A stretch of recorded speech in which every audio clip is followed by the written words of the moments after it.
جو بتاتے ہیں شان مصطفیٰ، جو ڈیفائن کرتے ہیں کہ سرور کائنات علیہ الصلوۃ والسلام کا مرتبہ کیا ہے۔ فرمایا وہ دو معجزات کون سے ہیں؟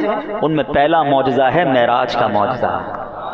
ہاں، وہ بتاتا ہے کہ کس کی بات ہو رہی ہے، کیونکہ اللہ کو تو کسی نے نہیں دیکھا نا، اپنی آنکھوں سے کسی نے نہیں دیکھا دنیا میں، اور رب نے اپنے حبیب کو اپنے پاس بلا کر اپنا دیدار کروایا، اس گفتگو بھی فرمائی، انعامات بھی عطا فرمائے، کیا کیا عطا فرمایا ہے رب جانے، اس کا حبیب جانے ہیں۔ اعلیٰ حضرت کہتے ہیں نا کہ ہمیں تو پتہ ہی نہیں کہ وہاں کیا کیا باتیں ہوئی ہیں، کیا کیا عطائیں ہوئی ہیں، خدا ہی دے صبر جانے پرغم، بتاؤں کیوں کر تجھے وہ عالم ہے، جب ان کو جھرمٹ میں لے کے قدسی جنا کا دولہا بنا رہے تھے، نبی رحمت شفیع امت رضا پہ ہو للہ عنایت، اسے بھی ان خلعتوں سے حصہ جو خاص رحمت کے وہاں بٹے تھے۔ حضور جو وہاں خاص آپ پر انوار و تجلیات کی بارش ہوئی نا، ہمیں بھی کچھ حصہ عطا فرمائیے۔ تو کیا کچھ رب نے اپنے حبیب کو عطا فرمایا؟ تو معراج یہ وہ معجزہ ہے جو شان مصطفیٰ کو ڈیفائن کرتا ہے، اسٹیٹس بتاتا ہے سرور کائنات کا کیا ہے۔ اور دوسری بات، دوسرا معجزہ کون سا ہے؟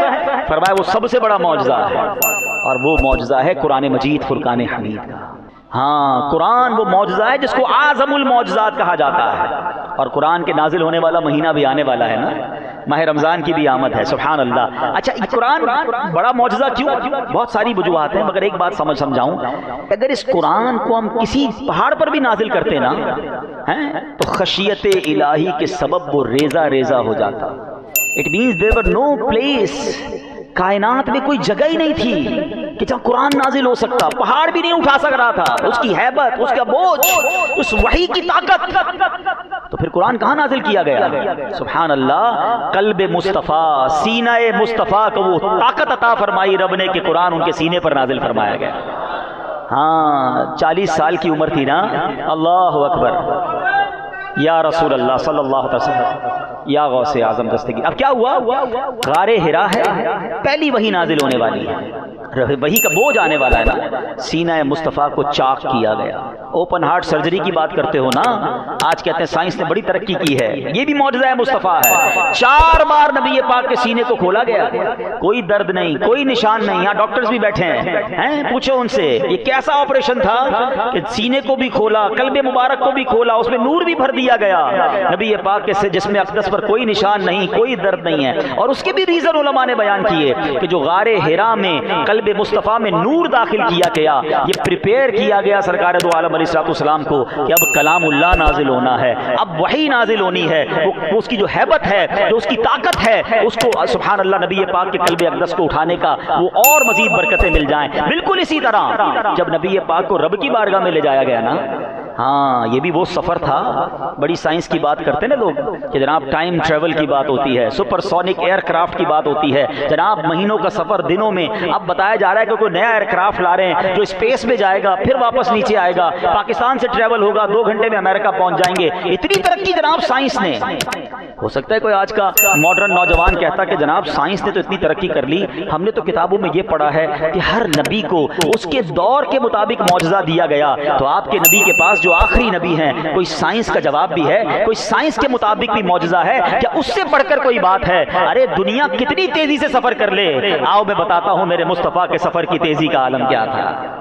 ہاں نبی پاک، اچھا پہلے یہ سمجھ لو یہ انعام کتنا بڑا ہے، یہ جو معراج ہے نا، نبی پاک کو رب کا جو دیدار کرایا گیا، it's not an ordinary thing. اچھا اول تو اللہ کا دیدار کرنا ہی آسان نہ تھا نا، کلیم اللہ ہیں حضرت موسیٰ، کلیم اللہ ہے نا، بات کرتے تھے، وائی از کالڈ کلیم اللہ، بات کرنے والے کو، کلام کرنے والے کو کہتے ہیں نا کلیم، اللہ سے بات کرتے تھے۔ اچھا دنیا کا بھی دستور ہے کہ جب آپ کسی سے بات کریں اور اس سے پیار بھی ہو، اس کی رسپیکٹ بھی ہو، تو آپ کے دل میں تمنا جاگتی ہے کہ یار جس سے بات کر رہا ہوں اس کو دیکھ بھی تو لوں، باتیں تو ہو رہی ہیں مگر دیکھا ہی نہیں ہے۔ تو آپ کلیم اللہ ہیں، اللہ سے باتیں کرتے تھے۔ اب اللہ کی بارگاہ میں ریکویسٹ کی کہ یا اللہ میں تجھے دیکھنا چاہتا ہوں، میرے مولا اپنا دیدار تو کرا دے۔ اچھا وہ بڑی ایکسپیکٹیشن کے ساتھ انہوں نے یہ بات کہی ہوگی، مگر ارشاد کیا ہوا؟ لن ترانی، اے موسیٰ تم مجھے نہیں دیکھ سکتے، ریکویسٹ انکار ہو گیا۔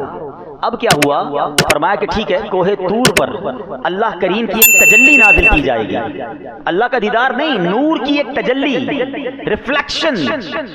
اب حضرت موسیٰ نے جب اس کو دیکھا نا تو اس قدر اس کی ہیبت تھی کہ آپ بے ہوش ہو گئے، وہ نور کی تجلی کو برداشت نہ کر سکے، بے ہوش ہو گئے۔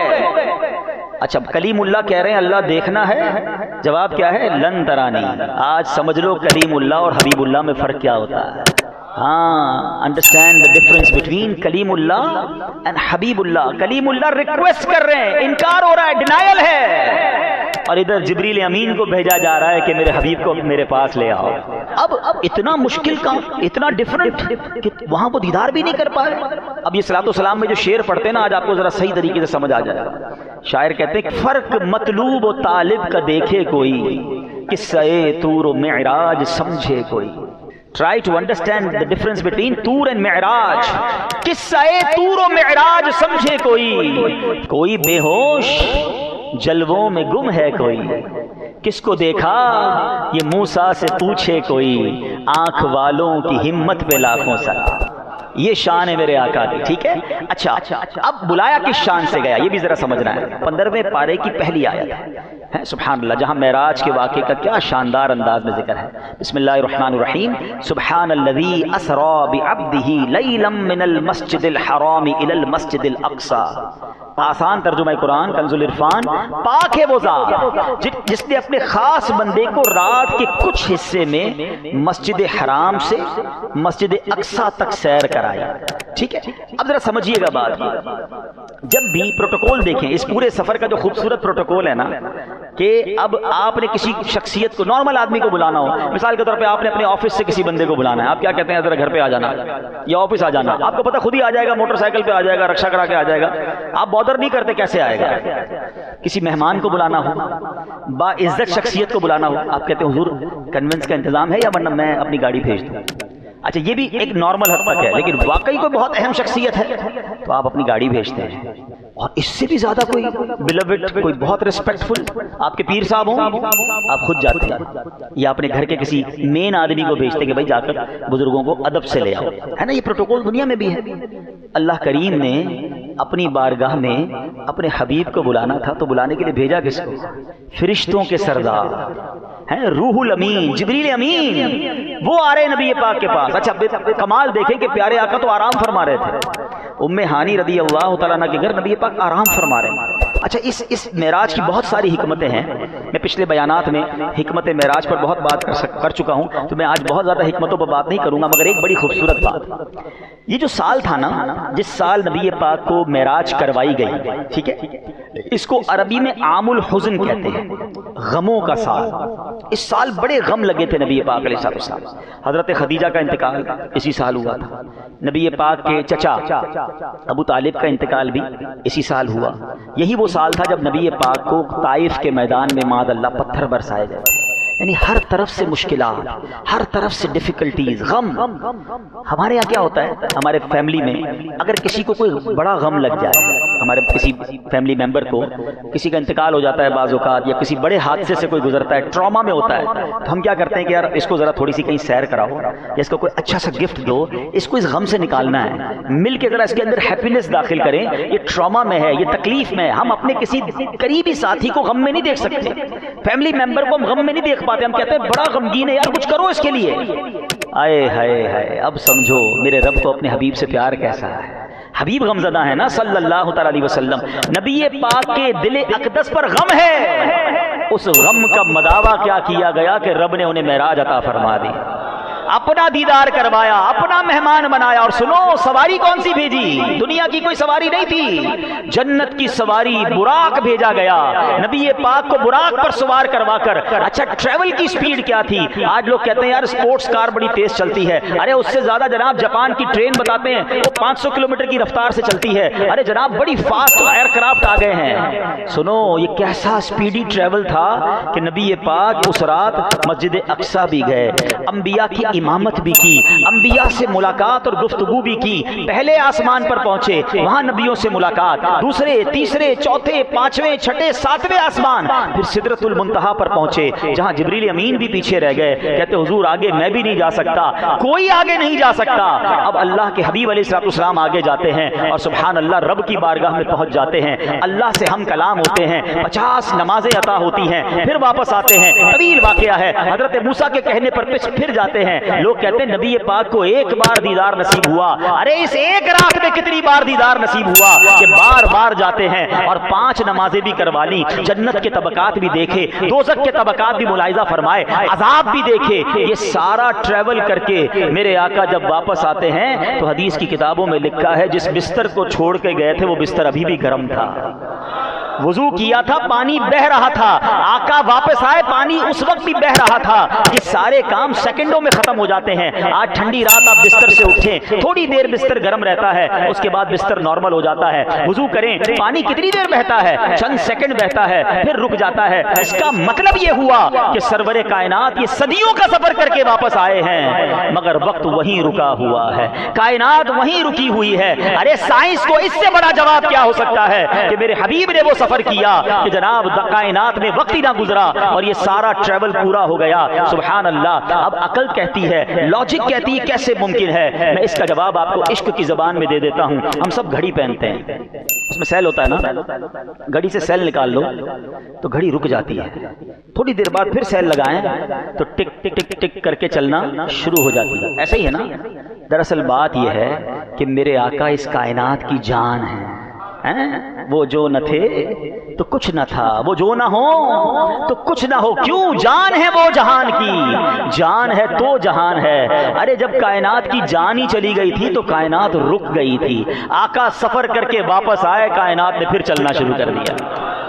تو یہ معراج ہے، ہاں یہ شان ہے میرے آقا کی، یہ ٹریول کروایا گیا، یہ انعامات دیے گئے۔ اچھا آج ہم معراج مصطفیٰ کو ایک اور انداز سے سمجھتے ہیں، خوبصورت باتیں ہیں انشاءاللہ، اب آپ سنیں گے تو اندازہ ہوگا کہ معراج کی رات نبی پاک، پہلے ایک بات سمجھیے، یہ معراج کا جو ٹریول ہے صرف ایک واقعہ نہیں ہے، ایکچولی پورا نصاب ہے۔ ہاں اگر اس کو پورے چیپٹر کی طرح پڑھا جائے نا، سبق کی طرح پڑھا جائے تو یہ پورے سفر میں اتنی باتیں سیکھنے کے لیے ہیں کہ ہماری عقل حیران ہو جاتی ہے۔ انفارچونیٹلی ہمیں دنیا بھر کے بہت سارے واقعات، ہسٹوریکل ایونٹس پتہ ہیں، ہمارے بچوں کو پتہ نہیں کتنے جو نا دنیا بھر کے لوگوں کے واقعات پتہ ہیں، مگر خود نبی پاک کی سیرت اور آپ کے معجزات کے بارے میں ہم کم جانتے ہیں۔ میں 2-3 واقعات کے 2-3 باتیں ڈسکس کر سکوں گا، لیکن اس کو کنٹینیو پڑھنے کی حاجت ہے، سیرت مصطفیٰ کی کتابوں میں بھی ضرور پڑھیں۔ معراج کی روایات میں یہ ہے کہ جب نبی پاک علیہ السلام مکہ مکرمہ سے مسجد اقصی پہنچے، اچھا یہ بھی بڑا ریلیونٹ کوسچن ہے کہ جب رب نے اپنے پاس بلانا تھا تو مسجد اقصی کیوں لے جایا گیا؟ ڈائریکٹ نبی پاک آسمانوں کی طرف چلے جاتے، سدرۃ المنتہا پہنچ جاتے، بیت المقدس کیوں لے جایا گیا؟ سبحان اللہ۔ تو وہاں نبی پاک کے آپ کے شان اور آپ کے مقام کے اظہار کے لیے آپ کو بلایا گیا۔ کائنات کی سب سے عظیم جماعت، کائنات کی سب سے عظیم، یوں سمجھے کہ نبی پاک کو امامت عطا کرنی تھی۔ یہ کیسی نماز تھی، یہ کیسی جماعت تھی کہ سارے انبیاء مسجد اقصی میں موجود ہیں اور صفے بنائے کھڑے ہیں، انتظار ہے امام کا، اور نبی پاک پہنچتے ہیں۔ جبریل امین نے نبی پاک کے ہاتھ مبارک کو پکڑا اور نبی پاک کو مصلی کی طرف بڑھا دیا۔ میرے آقا نے امامت فرمائی، صف بصف کھڑے ہیں انبیاء، مصطفیٰ امام ہو گئے۔ سبحان اللہ، یہ کیسی نماز تھی؟ سیدی اعلیٰ حضرت فرماتے ہیں نا کہ فرماتے ہیں نماز اقصی میں تھا یہی سر، سر کہتے راز، کیا راز تھا؟ نماز اقصی میں تھا یہی سر، عیاں ہو معنائے اول آخر، پتا چل جائے دنیا کو کہ کون اول ہے کون آخر ہے دست بستہ پیچھے حاضر جو سلطنت آگے کر گئے تھے، یعنی بڑے بڑے انبیاء جو آپ سلطنت کر کے گئے مگر میرے نبی کے پیچھے ہاتھ باندھے کھڑے ہیں۔ پوری دنیا کو یہ میسج دینا تھا کہ آپ امام الانبیاء ہیں، آپ خاتم الانبیاء ہیں، آپ کا جو مرتبہ ہے وہ کائنات میں کسی اور کا نہیں ہے۔ اور سبحان اللہ، یہاں نبی پاک کو نماز کے بعد پیاس محسوس ہوئی۔ اب ذرا سمجھیے، تو اب جبریل امین نے 2 پیالے پیش کیے آپ کی بارگاہ میں، 2 پیالے پیش کیے گئے، ایک دودھ کا اور ایک پاکیزہ شراب کا، کہ دونوں میں سے کچھ بھی چوز کر لیں۔ تو پیارے آقا علیہ السلام نے دودھ کو قبول فرمایا۔ جبریل امین نے کیا کہا؟ الحمدللہ الذی ہداک الفطرۃ، تمام تعریفیں اللہ پاک کے لیے جس نے آپ کو فطرت یعنی نیچر کی طرف رہنمائی فرمائی۔ لو اخذت الخمر غوت امتک، اگر آپ شراب کا پیالہ قبول فرماتے تو آپ کی امت گمراہ ہو جاتی۔ نبی پاک نے دودھ کو سلیکٹ کیا. اب علماء نے اس میں بہت خوبصورت گفتگو لکھی ہے کہ سبحان اللہ ہم اس نبی کے امتی ہیں. پیارے آقا علیہ السلام نے امت پر کرم فرمایا, دودھ کا پیالہ قبول فرمایا اور امت کو گمراہی سے بچا لیا. اب ہمیں کیا سیکھنا ہے کہ یہ امت فطرت پر قائم رہنے والی امت ہے, لہذا ہم سب پر لازم ہے کہ ہم فطرت پر قائم رہیں. اب یہ فطرت کیا ہے؟ فطرت پر قائم رہنا کسے کہتے ہیں؟ آئیے ذرا اس کے بارے میں اس کی امپورٹنس سنتے ہیں. قرآن مجید میں اللہ کا پاک ارشاد فرماتا ہے فطرت اللہ التی فطر الناس علیہا لا تبدیل لخلق اللہ ذالک الدین القیم ولکن اکثر الناس لا یعلمون. آسان ترجمہ قرآن کنز العرفان. یہ اللہ کی پیدا کی ہوئی فطرت ہے جس پر اس نے لوگوں کو پیدا کیا. اللہ کے بنائے ہوئے میں تبدیلی نہ کرنا, یہی سیدھا دین ہے, مگر بہت سے لوگ نہیں جانتے. پتا چلا کہ دین جو ہے نا ہمارا, یہ دین فطرت ہے, یہ نیچر سے ہٹ کے نہیں ہے. باقی سب نیچر سے ہٹ کے جو ادھر ادھر رائٹ لیفٹ چلے جاتے ہیں. میں آگے بتاؤں گا آپ کو. اللہ کریم نے مجھے اور آپ کو دین فطرت عطا فرمایا ہے. سبحان اللہ. اب ذرا غور سے سنیے گا حدیث پاک, ما من مولود الا یولد علی الفطرہ. اللہ کے نبی فرماتے ہیں ہر بچہ فطرت پر ہی پیدا ہوتا ہے. آگے کیا فرمایا؟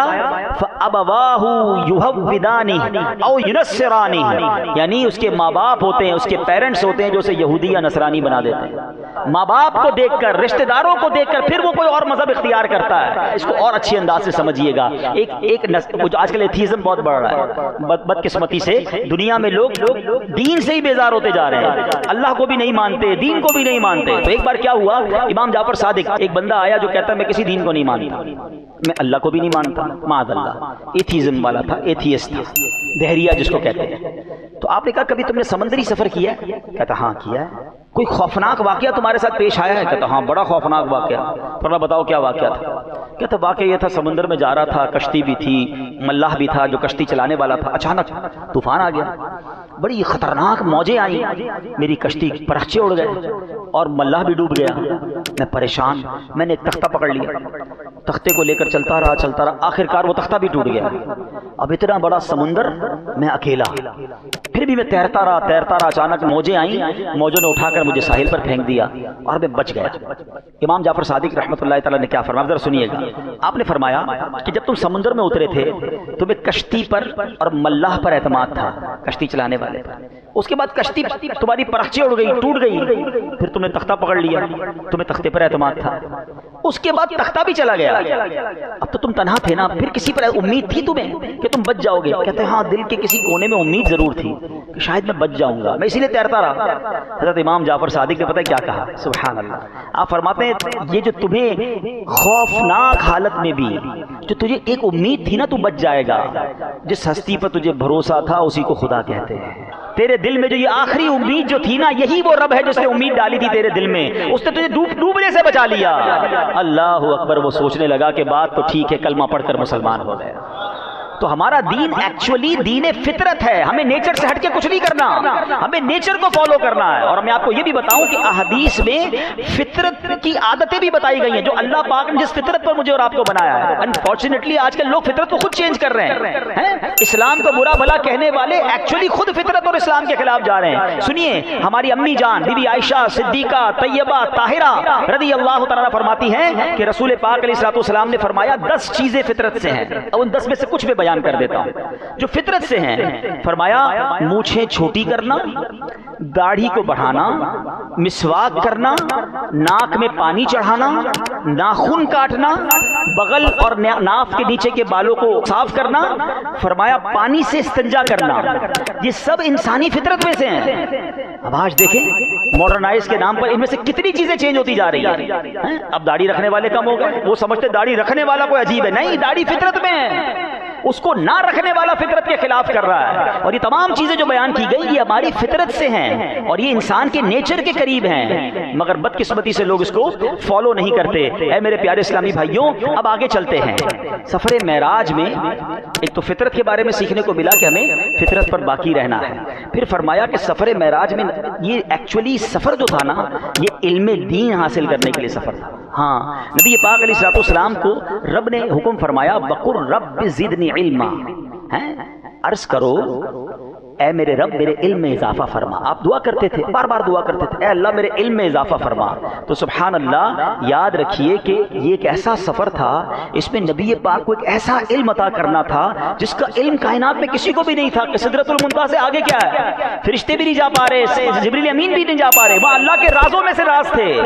تو نبی پاک کو ایک ایسا علم عطا کرنا تھا جو کائنات میں کسی اور کو نہیں تھا, کیونکہ نبی پاک دعا کرتے تھے کہ اے اللہ میرے علم میں اضافہ فرما. تو رب نے اپنے حبیب کے علم کی وسعتوں کو بڑھانے کے لیے انہیں معراج کا سفر عطا فرمایا, سدرۃ المنتہا سے بھی آگے بلایا. اور سنو کتنا علم دیا پیارے آقا علیہ الصلوۃ والسلام کو رب نے, کون کون سے علوم عطا فرمائے. خود قرآن میں فرمایا فَأَوْحَى إِلَىٰ عَبْدِهِ مَا أَوْحَى, پھر اس نے اپنے بندے کو وحی فرمائی جو اس نے وحی فرمائی, یعنی جو اس نے فرمانا تھا, جو عطا فرمانا تھا اپنے بندے کو عطا فرمایا. سبحان اللہ, یعنی کیا راز کی باتیں ہوئیں, کیسے کیسے علوم عطا کیے گئے, اس کے بارے میں عقل تو گم ہو جاتی ہے. اے میرے پیارے اسلامی بھائیوں, نبی پاک علیہ الصلوۃ والسلام خود فرماتے ہیں, سنو علم کیسا ملا, کہ میں جب پردہ غیب میں پہنچا تو میرے منہ میں ایک قطرہ ٹپکایا گیا جو برف سے زیادہ ٹھنڈا اور کستوری سے زیادہ خوشبودار تھا.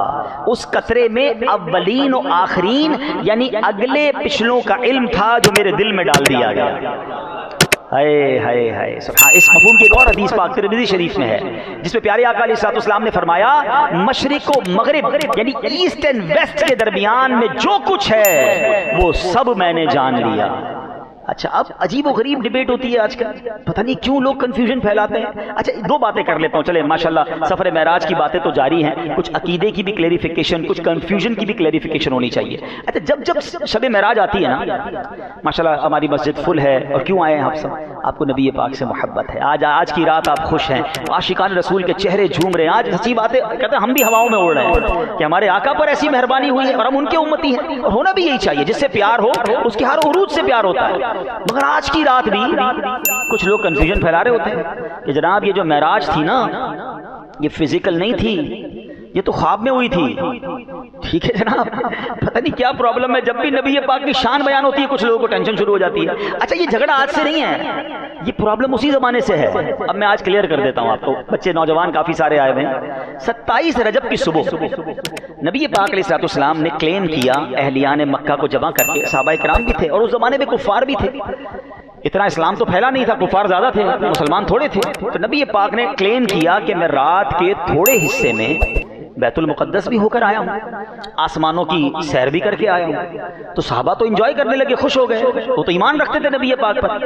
مگر کفار مکہ میں ابو جہل کو یہ پتہ چل گیا, کہتا واقعی آپ رات کے تھوڑے حصے میں ہو کر آ گئے. کہاں, اگر میں اور لوگ جمع کر لوں تو یہی دعویٰ آپ ان کے سامنے بھی کر دیں گے. نبی پاک نے فرمایا بالکل کر دوں گا. اس بدبخت نے کیا کیا, مکے کے دوسرے کفار کو جمع کیا. سنو آؤ, جو اللہ کا نبی اپنے آپ کو کہتے ہیں کیا کہہ رہے ہیں. جیسے نبی پاک کو کہا ذرا دوبارہ فرمائیے, پیارے آقا نے وہی فرمایا کہ میں رات کے تھوڑے حصے میں بیت المقدس سے ہو کر آ گیا. حدیث کا خلاصہ بیان کر, انہوں نے زور زور سے ہنسنا شروع کر دیا, مذاق اڑانا شروع کر دیا. نبی پاک یہ پاسبل ان کو نہیں لگتا تھا, کیونکہ فزیکلی وہ ٹریول کتنا تھا. اب میں آپ کو اس طرح سمجھاتا ہوں کہ آپ کو عشاء کی نماز میں اس مسجد میں کوئی بندہ امام صاحب کو ملے, امام صاحب کیسے ہیں, ٹھیک ہیں, اور پھر فجر میں آ کر کہے کہ امام صاحب رات میں امریکہ گیا تھا اور فجر میں آ گیا ہوں. امام صاحب کہیں یار جہاز میں بھی جائے گا تو 15 گھنٹے جانے کے 15 گھنٹے آنے کے, رات میں چلا گیا واپس بھی آ گیا, لاجیکلی تو سمجھ نہیں آ رہا. اچھا اگر وہ بندہ یہ کہے کہ امام صاحب میں خواب میں امریکہ گیا تھا اور فجر میں واپس آ گیا ہوں, امام صاحب کہیں گے کوئی بات نہیں, میں بھی رات گھومتا ہی رہتا ہوں, میں مدینے جاتا ہوں, تم امریکہ چلے گئے. خواب میں تو سارے ہی جاتے ہیں نا, ٹینشن تو نہیں ہے نا, امام صاحب کو بھی کوئی ٹینشن نہیں, نمازی کو بھی کوئی ٹینشن نہیں. اب مزے کی بات بتاؤں, یہ ابو جہل نے جو جھگڑا کیا نا, یہ جھگڑا ہی ہمارا آنسر ہے. میں آپ سب سے, اچھا پہلے میں جھگڑے کی اور ذرا تفصیل بتا دوں. پہلے تو اس نے خوب ہنگامہ کیا, اب اس کے دماغ میں خیال آیا کہ نبی پاک کے بہت قریبی ساتھی ہیں ابو بکر صدیق رضی اللہ تعالیٰ. اچھا وہ اس کانورزیشن میں اس وقت یہاں موجود نہیں تھے, اپنے گھر میں تھے. آج چلتے ہیں ابو بکر کو بہکا کے آتے ہیں. کچھ لوگ پہنچ گئے سدرۃ صدیق اکبر کے دروازے پر, دروازہ کھٹکھٹایا, آپ نے دروازہ کھولا, کہا اے ابو بکر بڑے بزنس مین بنتے ہو, تمہاری عقل کے بڑے چرچے ہیں, تمہیں پتہ ہے تمہارے نبی کیا کہتے ہیں, کیا فرماتے ہیں؟ کہا وہ کہتے ہیں رات کے تھوڑے حصے میں بیت المقدس ہو کر آ گئے. اچھا میں کنفیوژن دور کر دوں نوجوانوں کی کہ کیا واقعی اتنا دور تھا کہ آ نہیں سکتا تھا کوئی؟ اس زمانے میں مکے سے بیت المقدس جانا 1 مہینے کا راستہ تھا. اگر گھوڑے پہ بھی جاتے, اونٹ پہ بھی جاتے, اور تو کوئی ٹریول تھا نہیں نا. 1 مہینہ جانا 1 مہینہ واپس, لاجیکلی تو پاسبل نہیں تھا. جیسے ہم سوچ رہے کہ عشاء پڑھ کے امریکہ بھی گیا اور واپس آ گیا, وہ تو 1 مہینے کا راستہ تھا. حضرت ابوبکر صدیق کو جب کہا کہ اے ابوبکر پتہ ہے تمہارے نبی کیا کہتے ہیں؟ کہ کیا فرماتے ہیں؟ کہ فرمایا رات کے تھوڑے حصے میں بیت المقدس سے ہو کر آ گئے ہیں۔ صدیق اکبر نے کہا کیا واقعی میرے نبی ایسا کہتے ہیں؟ اچھا ہو سکتا ہے جو سوال کرنے گیا ہو نا اس نے کہا جناب آج لگتا ہے تیر نشانے پہ پڑا ہے، ابوبکر معاذ اللہ ہل جائیں گے۔ کہاں یہی کہہ رہے ہیں رات کے تھوڑے حصے میں بیت المقدس ہو کر آئے ہیں۔ اچھا صدیق اکبر کی شان دیکھیں، کنفرم کرنے نہیں گئے نبی پاک کے پاس، کہتے ہیں اگر میرے حبیب فرماتے ہیں تو حق فرماتے ہیں، اگر انہوں نے کہا ہے تو سچ کہا ہے۔ یہ مسئلہ حل ہو گیا نا۔ مجھے بتاؤ اس زمانے سے لے کر آج تک جو عاشق معراج کے واقعے پر جھوم رہے ہیں، جو خوش ہو رہے ہیں، وہ صدیق اکبر کی ادا کو ادا کر رہے ہیں، اور آج بھی جو کنفیوژن پھیلا رہے ہیں وہ ابو جہل کی ادا کو ادا کر رہے ہیں۔ غلام مصطفیٰ کا کام ماننا ہے۔ وہ پنجابی لوگ بڑا پیارا جملہ کہتے ہیں، کہتے ہیں اسی منن والے ہیں، سوچن والے نہیں ہیں۔ جب نبی پاک نے فرما دیا تو پھر ماننا ہی ہے نا۔ اچھا اب چلیں، پھر بھی دلیل کی ضرورت تو نہیں ہے، حدیث میں آ گیا، قرآن میں آ گیا، ساڈا کم مننا ہے، مگر پھر بھی چلو لاجیکلی سمجھا دیتا ہوں۔ ابو جہل کا یہ جھگڑا کرنا اور صدیق اکبر کے دروازے تک جانا، یہ کیا بتا رہا ہے؟ کہ نبی پاک کا کلیم یہ تھا کہ میں خواب میں گیا ہوں؟ عقل مند لوگ سمجھے میری بات، اگر پیارے آقا نے یہ دعویٰ کیا تھا کہ میں خواب میں گیا ہوں تو جھگڑا کون سا تھا بھائی؟ ہم بھی روز خواب میں گھوم رہے ہوتے ہیں۔ نہیں، نبی پاک کا کلیم ہی یہی تھا کہ میں فزیکلی اپنے جسم اقدس کے ساتھ بیت المقدس بھی گیا ہوں، رب کی بارگاہ میں بھی گیا ہوں۔ یہ جھگڑا بتا رہا ہے کہ سرکار دو عالم نے یہی فرمایا تھا کہ میں جسمانی طور پر گیا ہوں، اور ہمارا عقیدہ بھی یہی ہے۔ مسئلہ حل ہو گیا، ٹینشن کلیئر ہو گیا۔ اچھا اب ایک اور مسئلہ بھی حل کر دوں۔ سبحان اللہ، زندگی میں آپ کے پاس ہر انسان کے کچھ سیکرٹس ہوتے ہیں، کچھ راز ہوتے ہیں، بندہ چھپا کے رکھتا ہے، اور رکھنا بھی چاہیے، ہر کسی کو نہ بتا دیا کرو، پھر بعد میں خود ہی پریشان ہوگا۔ آپ کا کوئی سب سے بڑا سیکرٹ ہے، سب سے بڑا، کسی کو نہیں بتایا، اور آپ کا کوئی اتنا کلوز ہے، اتنا پیارا ہے کہ آپ اپنی زندگی کا سب سے بڑا راز اسے بتا دیں۔ جب آپ سب سے بڑا راز بتا دیں تو کیا چھوٹی چھوٹی باتیں چھپائیں گے اس سے؟ یا تو بتائیں گے نہیں، اور اگر آپ سب سے بڑا سیکرٹ بتا دیں گے تو باقی چھوٹی بھی باتیں تو نارمل ہو جائیں گی نا۔ لوگ کہتے ہیں نبی پاک کے پاس علم غیب تھا یا نہیں تھا؟ علم غیب تھا، اسی بحث میں پڑے ہوئے۔ اللہ کے بندوں اور کام کرو نا یار، اللہ کے حبیب علیہ الصلوۃ والسلام کی شان کم کرنے میں تمہیں ٹائم ملتا ہے؟ میں آپ سے پوچھتا ہوں دنیا کا سب سے بڑا علم غیب کیا ہے؟ دنیا کی سب سے بڑی غیب کیا ہے؟ وہ خود رب کی ذات ہے۔ اللہ سے بڑا کوئی غیب، کیونکہ دنیا میں کسی نے نہیں دیکھا نا۔ What is the meaning of غیب؟ ان سین نالج، جس کو کوئی نہیں دیکھ سکتا۔ غیب اسی کو کہتے ہیں نا، چھپی ہوئی چیز۔ تو سب سے بڑا غیب خود رب کی ذات ہے۔ مجھے ایک بات بتاؤ، رب نے اپنے حبیب کے سامنے اپنے آپ کو نہیں چھپایا، اپنا دیدار کرا دیا، تو پھر کون سا غیب چھپانا ہے؟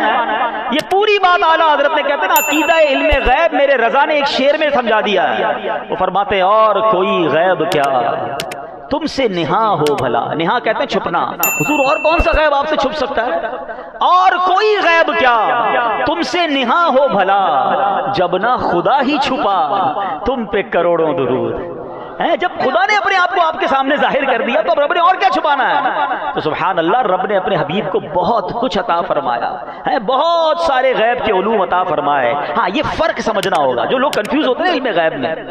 اللہ کے پاس جو علم ہے نا وہ اس کا اپنا ہے، ذاتی ہے، رب نے کسی سے علم نہیں لیا ہے، یہ فرق سمجھ لو۔ اور اللہ کے نبی کو رب نے جو علم دیا ہے وہ اللہ نے عطا فرمایا، جتنا رب نے عطا فرمایا ہے اتنا عطا فرمایا ہے۔ تو یہ کمپیریزن نہیں ہے، یہ معاذ اللہ اللہ سے ملانا نہیں ہے۔ باپ بیٹے کو جو بھی دے وہ بیٹے نے باپ سے لیا ہے، خدا نہ خواستہ نبی پاک اور اللہ کے بارے میں یہ بلا تمثیل سمجھا رہا ہوں، دنیا کی مثال کے ذریعے سمجھا رہا ہوں کہ اگر باپ یا سیٹھ اپنے نوکر کو یا باپ اپنے بیٹے کو کچھ دیتا ہے تو وہ دیتا ہے، ہوتا اس کا ہے۔ اللہ نے تو کسی سے نہیں لیا نا، وہ اس کا ذاتی ہے، وہ جتنا عطا فرمائے جس کو عطا فرمائے، پرابلم کیا ہے کسی کو؟ سبحان اللہ۔ تو یہ بات امید ہے کہ کلیئر ہو گئی۔ اب ہم آتے ہیں واپس۔ تو اب نبی پاک علیہ الصلوۃ والسلام جب اس سفر پر تشریف لے گئے اور بہت کچھ علم بھی عطا فرمایا گیا، نبی پاک کو بہت ساری عطائیں عطا فرمائی گئی، وہاں نبی پاک علیہ الصلوۃ والسلام نے کچھ مناظر بھی دیکھے۔ یہ بہت زیادہ ہے سمجھنے کا کہ نبی پاک علیہ الصلوۃ والسلام نے کیا دیکھا کہ اللہ کے حبیب علیہ الصلوۃ والسلام جب سفر معراج کی رات گئے تو آپ نے دیکھا کہ ایسے لوگوں کے پاس تشریف لے گئے جن کے سر پتھر سے کچلے جا رہے تھے، جب بھی انہیں کچل دیا جاتا وہ دوبارہ درست ہو جاتے۔ یہ سلسلہ یوں ہی چلتا رہا۔ نبی پاک نے ارشاد فرمایا جبریل یہ کون لوگ ہیں؟ عرض کرتے ہیں حضور یہ وہ لوگ ہیں جن کے سر نماز پڑھنے سے بوجھل یعنی بھاری ہو جاتے ہیں، یہ فرض نماز بھی چھوڑ دیتے تھے۔ تو نبی پاک نے جہاں جنت کے طبقات دیکھے نا، وہ دوزخ کے عذاب بھی دیکھے. اور اس رات پتہ ہے آپ کو تحفہ کیا ملا ہے؟ اگین جب آپ کا بہت پیارا آپ کے گھر آئے، آپ کے پاس آئے، تو آپ اپنا سب سے پیارا تحفہ دیتے ہیں. اللہ کے حبیب ہے نا نبی پاک علیہ السلام، اور رب نے اپنے پاس بلا کر تحفہ کون سا دیا؟ بتاؤ نا. نماز کا تحفہ ملا ہے. اچھا ایک اور نماز کی اہمیت سمجھو. جتنے ہم پر فرائض ملے نا، ہمیں فرض کا اور بھی فرض ہے نا، روزہ بھی فرض ہے، زکوٰۃ بھی فرض ہے، حج بھی فرض ہے. یہ کہاں حکم آیا؟ زمین پر. جبریل امین حکم لے کر آئے، مگر آئے کہاں؟ آقا کی بارگاہ میں زمین پر حاضر ہو کر حکم پیش کیا. یہ سارے فرائض زمین پر ملے ہیں، مگر نماز کدھر بلا کے دی ہے؟ سوچو، اپنے پاس بلا کر رب نے دی ہے. تو اس کی اہمیت کتنی ہوگی. اور سبحان اللہ، نماز فرض کتنی ہوئی تھی؟ یہ پتا ہے نا کتنی ہوئی تھی؟ 50. یہ بھی آج سمجھ لو، یہ حضرت موسیٰ کی مہربانی تھی. اللہ کے نبی جب نمازیں لے کر واپس آ رہے ہیں اور اس کے حضور کیا تحفہ ملا ہے؟ فرمایا 50 نمازیں. کا حضور آپ کی امت نہیں پڑھ سکے گی، مجھے پتا ہے بنی اسرائیل کے ساتھ میں رہا ہوں، اب واپس جائیں کچھ کم کروا کے لائیں. اللہ کے حبیب واپس جاتے ہیں، 45 ہو جاتی ہے. حضور کیا ہوا؟ کب 45؟ حضور یہ بھی زیادہ ہیں، واپس جائیں. واپس جا رہے ہیں 40، پھر آئے، پھر عرض 35، آنا جانا 5 رہ گئی. کہ حضور واپس جائیں، یہ بھی نہیں پڑھ سکے گی. اللہ کے حبیب فرماتے ہیں اب مجھے شرم آتی ہے رب کی بارگاہ میں جانے سے. اور سنو پھر مہربانی کیا ہوئی؟ ارشاد ہوا لا تبدیل لکلمات اللہ. اے محبوب ہمارے کلمات تبدیل نہیں ہوتے، تیری امت نے نمازیں 5 پڑھنی ہے، ثواب 50 کا ہی عطا کیا جائے گا. ہے. اچھا پھر ایک چلو تھوڑا سا اس معاملے کو بھی ڈسکس کر لیتے ہیں کہ حضرت موسیٰ کا یہ ریکویسٹ کرنا کہ حضور آپ بار بار جائیں. کچھ لوگ کہتے ہیں کوئی اور مدد نہیں کر سکتا، کوئی اور واسطہ بیچ میں نہیں ہونا چاہیے. تو حضرت موسیٰ کی مدد کے بغیر تو پھر انہیں 50 نمازیں پڑھنی چاہیے. ہم تو مانتے ہیں کہ وہ دنیا سے پردہ فرما گئے تھے نا. نبی پاک کی معراج جب ہوئی تو حضرت موسیٰ اس دنیا میں تھے نہیں تھے نا. پیارے آقا تو آخری نبی ہیں، وہ تو سینکڑوں ہزاروں سال پہلے دنیا سے چلے گئے. عالم ارواح میں انہوں نے مدد کی، نبی پاک کو مشورہ دیا. ارے آج 50 سے 5 نمازیں اس شخصیت کے مشورے کی وجہ سے ہیں جو دنیا سے پردہ فرما گئے. آپ کہتے ہیں مرنے کے بعد جناب کوئی اللہ کی عطا سے کچھ نہیں کر سکتا، تو ٹھیک ہے آپ 50 نمازیں پڑھیں بھائی، ہم تو 5 پڑھتے ہیں. پہلی بات. دوسری عشق والی بات. حضرت موسیٰ نے ریکویسٹ کی تھی نا اللہ سے، اللہ تیرا دیدار کرنا ہے. نہیں کر سکے نا، اور نبی پاک دیدار کر کے آئے تھے. علماء کہتے ہیں یہ بار بار بھیجنے میں حضرت موسیٰ کا بھی ایک معاملہ تھا. کوئی بندہ مدینے نہ جا سکتا ہو، آج کی زبان میں تڑپ رہا ہو، اور کوئی مدینے سے ہو کر آئے، کعبہ دیکھ کر آئے. لوگ کہتے ہیں تمہاری آنکھیں ہی دیکھ لو، تمہاری آنکھیں مدینہ دیکھ کر آئی ہیں. میں ان آنکھوں کو چوم لوں جن آنکھوں نے کعبہ دیکھا ہے. ایسا ہوتا ہے نا، عشق والے جو لوگ ہوتے ہیں کہتے ہیں حضرت موسیٰ نے رب کو نہیں دیکھا تھا. نبی پاک تازہ دیدار کر کے آئے تھے. وہ ان آنکھوں کو دیکھتے تھے کہ حضور دوبارہ جائیے نا، دیدار کر کے آئیے. وہ دوبارہ دیدار کر کے آتے. حضرت موسیٰ پھر ان آنکھوں کو دیکھ رہے تھے. یہ بار بار آنا جانا بتا رہا ہے کہ حضرت موسیٰ کیا چاہ رہے تھے. اور ایک تیسری عشق والی بات بھی اس پورے انسیڈنٹ سے سمجھ لو. رسائی کیسی تھی، اذن کیسا تھا، اجازت کیسی تھی. ایک بار تو جبریل امین لے گئے نا، مگر بار بار جا رہے ہیں نبی پاک. سمجھ رہے بات؟ تعلق کیسا ہے. کسرے دنا تک کس کی رسائی، جاتے یہ ہیں آتے یہ ہیں. ارے پھر جاتے ہیں پھر آتے ہیں. اتنا بڑا مقام کہ جب چاہے رب کی بارگاہ میں حاضر ہو جائے. سمجھو مقام مصطفیٰ کیا ہے صلی اللہ تعالی علیہ وسلم. تو پتا چلا کہ یہ اچھا ایک اور بڑی عشق والی بات. میں اپنے بیان کو کنکلوڈ کر رہا ہوں. باتیں یقین کریں اتنی ہیں، اور ایسا مزہ آ رہا ہے مجھے تو یہ بیان کرنے میں، کیونکہ میرے نبی کی باتیں ہو رہی ہیں. ہم بندے ہیں، ٹھیک ہے نا. میرے آقا علیہ السلام نے رب کا دیدار کیا، ٹھیک ہے، کتنی بڑی شان ہے. مگر کہیں دل کے کسی کونے میں خیال نہیں آتا کہ یار جس رب نے ہمیں بنایا ہم بھی تو اس کو دیکھیں. تمنا تو ہے نا، قابل نہیں ہے، پتہ ہے نا ہماری اوقات ہے، مگر ہم خیال تو کر سکتے ہیں نا کہ رب کی ذات کیسی ہوگی. اللہ کے حبیب نے بات بھی کی، دیدار بھی کیا، کبھی ہم بھی اپنے رب کو دیکھیں. آپ کو پتہ ہے نبی پاک علیہ السلام نے ہمارا انتظام بھی کر دیا ہے. ہاں ایسے آقا ہیں، اتنا پیار ہے اپنی امت سے. یہ جو نماز لائے نا، پتہ ہے نماز کے بارے میں نبی پاک نے کیا فرمایا؟ خود کہاں گئے تھے؟ معراج کو. آ کر نماز لائے، فرمایا نماز مومن کی معراج ہے. اچھا ہم کہیں گے یار معراج تو ہے مگر دیدار کہاں ہے؟ نماز معراج تو فرمائی مگر اللہ کا دیدار کہاں ہے؟ اب حدیثیں پڑھو. نماز کی فضائل میں لکھا ہے کہ جو بندہ پابندی سے نماز پڑھے گا قیامت کے دن اسے اللہ کا دیدار کروایا جائے گا. ہائے دیدار کرنا ہے نا رب کا. پیارے آقا نے معراج کی رات کیا، اگر آپ کو بھی کرنا ہے مجھے بھی کرنا ہے تو فارمولہ یہ ہے کہ نماز کو پکڑ لینا ہے. نماز نہیں چھوڑنی، یہ ہماری معراج ہے، اور انشاءاللہ اس نماز کی برکت سے ہم اللہ نے چاہا تو اللہ کا دیدار بھی کریں گے، اور سبحان اللہ نماز نے، میرے آقا فرماتے قرۃ عینی فی الصلاۃ، نماز میری آنکھوں کی ٹھنڈک ہے۔ جو واقعی نبی پاک سے محبت کرتا ہے نا، اس کی نماز قضا نہیں ہو سکتی۔ جو قضا کرتے ہیں اس کا آپ نے عذاب بھی سن لیا، ہمارے سر میں تھوڑی سی چوٹ لگ جائے تو جان نکل جاتی ہے، اور فرشتے سر کچل رہے ہیں اس کا، اور بار بار کچل رہے ہیں۔ جو نماز میں سستی کرتا ہے، تو اے میرے پیارے اسلامی بھائیوں، ہمیں نماز جو ہے وہ ہر حال میں پڑھنا ہے، اور اگر اللہ نہ کرے قضا ہو گئی ہے تو ہم نے قضا نمازوں کا طریقہ معلوم کرنا ہے۔ توبہ کرنے سے انشاءاللہ نماز نہ پڑھنے کا گناہ رب چاہے گا تو معاف ہو جائے گا، نمازیں معاف نہیں ہوں گی، یہ بھی بڑا مسئلہ ہے۔ کچھ لوگ کہتے ہیں یار اللہ معاف کرنے والا ہے، میں نے بہت گناہ کیے، سب توبہ کر لی، ٹھیک ہے، کئی گناہوں کا تو جو ازالہ ہے، یا اس کا یوں سمجھے کہ اس کے جو نتیجہ ہے وہ توبہ کرنے سے اللہ کی رحمت سے امید معاف ہو جائے گا، لیکن کچھ گناہ وہ ہیں، کچھ فرض وہ ہیں جو ادا کرنے ہوں گے، جس میں نماز بھی ہے۔ اگر کسی نے نماز چھوڑی ہے نا پیچھے، تو اس کو حساب کر کے اس کی قضا کرنی ہوگا۔ اس کا پورا ایک پروسیجر ہے، پورا طریقہ ہے کہ سنتیں نہیں پڑھنی ہیں، نوافل نہیں پڑھنے، آسانی کر دی گئی ہمارے لیے، فرض پڑھ لیں، وتر پڑھ لیں۔ اس کی تفصیل ایک رسالہ بتا دیتا ہوں، مکتبۃ المدینہ دعوت اسلامی کا شعبہ ہے، اس کے پاس بہت ساری بکلیٹس ہوتی ہیں، قضا نمازوں کا طریقہ، یہ ایک رسالہ ہے بہت چھوٹا سا، وہ حاصل کر لیں، یا dawat-islami.net پہ جا کے ڈاؤن لوڈ کر لیں، فری ڈاؤن لوڈ کر لیں، اس میں کیلکولیٹر بھی موجود ہے، آپ اپنی زندگی کے سال وغیرہ ڈالیں تو خود بنا دے گا حساب کہ آپ کی کتنی نمازیں قضا ہوئی۔ اچھا ایک بات، اسی طرح زکوٰۃ ہے، اگر کسی شخص نے کئی سالوں تک زکوٰۃ نہیں دی ہے تو وہ توبہ کر کے کہے اللہ معاف کر دے، آئندہ سے زکوٰۃ دوں گا، نہیں، پچھلی ساری زکوٰۃ اسے ادا کرنی ہوگی، ٹھیک ہے۔ اسی طرح اگر خدا نہ خواستہ کسی کا مال چرا لیا ہے، قبضہ کر لیا ہے، قرضہ لے کے واپس نہیں دیا ہے، اب بندہ کہے اللہ معاف کر دے، گناہ معاف اللہ کی رحمت سے ہو جائے گا، قرضہ معاف نہیں ہوگا، قرضہ دینا پڑے گا، اسے معافی مانگنی پڑے گی۔ تو گناہ کچھ ایسے ہیں معاذ اللہ، جیسے کوئی جھوٹ بولتا ہے، بدنگاہی کرتا ہے، وہ توبہ کرے اور اللہ معاف کرنے والا ہے، معاف کر دے تو ڈیلیٹ ہو جائیں گے۔ لیکن جو ایسے کام ہیں جس کی ریپلیکیشن ہے، جو حقوق العباد سے جس کا تعلق ہے، وہاں جا کر آپ کو واپس کرنے ہوں گے، اس کا حل نکالنا ہوگا۔ تو نماز ان میں سے ایک ایسا فرض ہے کہ توبہ بھی کریں، آئندہ کوئی نماز قضا نہ ہو اس کا بھی نظام بنائیں، اور اگر پچھلی قضا ہو گئی ہیں تو اس کا اہتمام کریں، اللہ کی رحمت سے امید ہے۔ ہاں یہ الگ بات ہے کوئی سوچے یار میری 40 سال کی 30 سال کی نمازیں نہیں ہیں، اب کیسے پڑھوں گا، زندگی تھوڑی رہ گئی، میرا رب بڑا کریم ہے، آپ پڑھنا شروع کر دیں، اور بندہ اس دوران اگر چلا بھی جائے نا دنیا سے تو اللہ کی رحمت سے امید ہے اچھے راستے پر چل پڑا تھا، رب انشاءاللہ اس پر بھی کرم فرما دے گا۔